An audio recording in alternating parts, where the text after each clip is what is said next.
शरद पूर्णिमा की आप सबको बहुत बहुत शुभकामनाएं। अश्विन मास की पूर्णिमा को ही शरद पूर्णिमा कहा जाता है।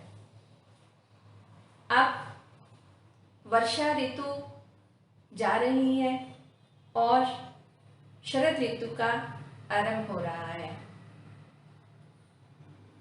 आज पूर्णिमा के दिन चंद्रमा अपनी पूर्ण कलाओं से युक्त है, यानी पूर्ण चंद्रमा हमें दिखाई देगा। और चंद्रमा को औषधियों का देवता माना गया है। चंद्रमा की पूर्ण चांदनी से औषधियों में चिकित्सीय गुण जो है वो बढ़ जाते हैं।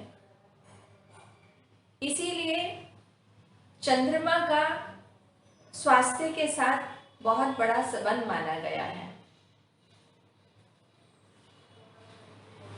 कहावत है या पौराणिक मान्यताओं के ही आज ही के दिन समुद्र मंथन के समय मां लक्ष्मी का जन्म हुआ।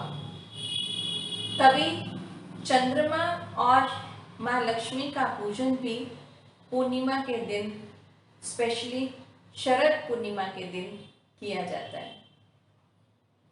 अगर हम स्वास्थ्य देखें तो चंद्रमा इस दिन पृथ्वी के बहुत नजदीक से निकलता है, इसलिए उसका गुरुत्वाकर्षण का प्रभाव पृथ्वी पर सभी जीवों पर दिखता है। यहाँ तक कि समुद्र में टाइड्स भी इसी दिन आते हैं, जो कि गुरुत्वाकर्षण की वजह से ही होते हैं। तो अगर हम बात करते हैं शरद ऋतु के आरंभ की, तो इस दिन सूरज की गर्मी से हमारे शरीर में पित्त जो है स्वभावतः कुपित होता है। इसीलिए पित्त से होने वाले रोग जैसे कि त्वचा रोग और ज्वर, डिफरेंट तरह के ज्वर, जैसे कि आजकल डेंगू चल रहा है और वायरल फीवर बहुत है, तो ये सभी जो हैं ये हमारे शरद ऋतु के प्रभाव की वजह से भी इस टाइम ज़्यादा महसूस हो रहे हैं। तो शरद ऋतु में हम लोगों को अपने आहार विहार पर बहुत ज़्यादा ध्यान देना चाहिए। इस समय मधुर, शीत, सुपाच्य द्रव्यों का हमें सेवन करना चाहिए।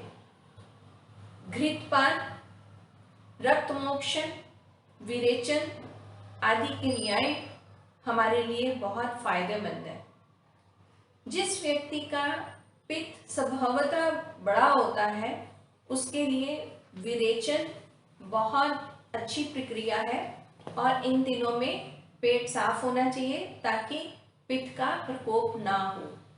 पित्त के साथ साथ रक्त दुष्टि होती है, तो रक्त को विरेचन से ठीक कर सकते हैं, अन्यथा हम रक्त मोक्षण करवा सकते हैं। तो रक्त मोक्षण के लिए भी सिंघी, अलाबू, सिरावेद, जलोका, ये सब विधियां हम कर सकते हैं। शरद ऋतु में कुछ चीज़ों का निषेध भी बताया गया है। स्वास्थ्य रक्षा के लिए हम लोगों को इसका ध्यान रखना चाहिए। सबसे पहले दिन में हमें नहीं सोना चाहिए।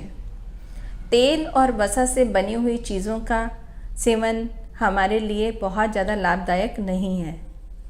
दही इन दिनों में हमारे स्वास्थ्य के लिए अच्छी नहीं है। मांस रस स्पेशली इस मौसम में हमें इसका सेवन नहीं करना चाहिए। तो इन सब चीज़ों को देखते हुए हमें ये ध्यान रखना है कि इस समय स्वभावतः हमारा पित्त बढ़ा है, तो पित्तवर्धक उष्ण पदार्थों का सेवन हमारे लिए हितकारी नहीं है। हमें गुरु और सुपाच्य आहार द्रव्यों का पालन करना चाहिए। शरद पूर्णिमा के दिन खीर का विधान है। चावल से बनाई खीर, जिसमें आप चाहें तो थोड़ी भुनी हुई पिपली डाल सकते हैं। ये चंद्रमा की चांदनी में रख देते हैं और अगले दिन सुबह इसका सेवन करते हैं। इससे हमारे पित्त की शांति होती है, मतलब पित्त हमारा ठीक रहता है और रोगनाशक क्षमता बढ़ती है और हम आने वाले समय के लिए अपने आप को तैयार करते हैं। तो आज के दिन चावल से बनी खीर और वो भी चांदनी में रखी हुई स्वास्थ्य के लिए बहुत ज़्यादा लाभदायक है। और इन दिनों में हमें अपनी मॉर्निंग वॉक, एक्सरसाइजेस का विशेष तौर पे ध्यान रखना चाहिए। इन सब चीज़ों से हम अपने रोगनाशक क्षमता को बढ़ाएंगे।